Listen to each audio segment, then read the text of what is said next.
আসসালামু আলাইকুম ভিউয়ার্স, কেমন আছেন আপনারা? আশা করি ভালো আছেন।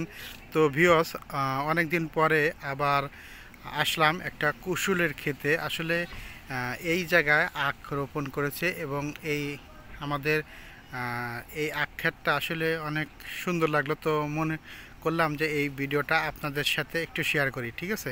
তো আমার চ্যানেলে আসলে প্রাকৃতিক বিষয়ে আসলে ভিডিও আপলোড দেওয়া হয়। তো ইদারিং আসলে ভিডিও আমি কম আপলোড দিচ্ছি।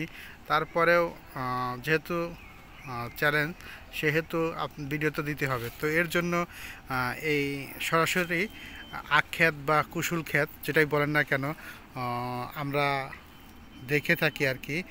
সচরাচর আসলে অনেকে যারা শহর অঞ্চলে বসবাস করেন এটা দেখতে পারেন না। তো তাদের জন্য আসলে আমার এই ভিডিওটা তৈরি করা। তো সরাসরি যারা আখ ক্ষেত দেখেন না, এই দেখেন আপনাদের জন্য ভিডিওটা তৈরি করলাম। দেখেন এই যে এখানে যে আখ বুনেছে, সেগুলো কিন্তু অনেক বড় বড় এবং মোটা মোটা হয়েছে, ঠিক আছে? দেখেন কত বড় বড় গাছ হয়েছে। তো ভিডিওটা আপনাদের কাছে কেমন লাগছে অবশ্যই একটু জানাবেন। দেখেন আমি একটু আপনাদেরকে দেখিয়ে দিচ্ছি যে কিভাবে আসলে আক্রমণ করে।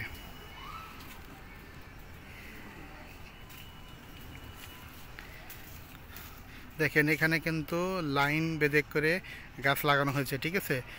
দুই পাশ সে মাঝখান দিয়ে আসলে একটু উঁচা রেখে মাঝখান দিয়ে একটু পানি নিষ্কাশনের ব্যবস্থা রেখেছে। এরকম করে আসলে এই গাছগুলো রোপণ করেছে।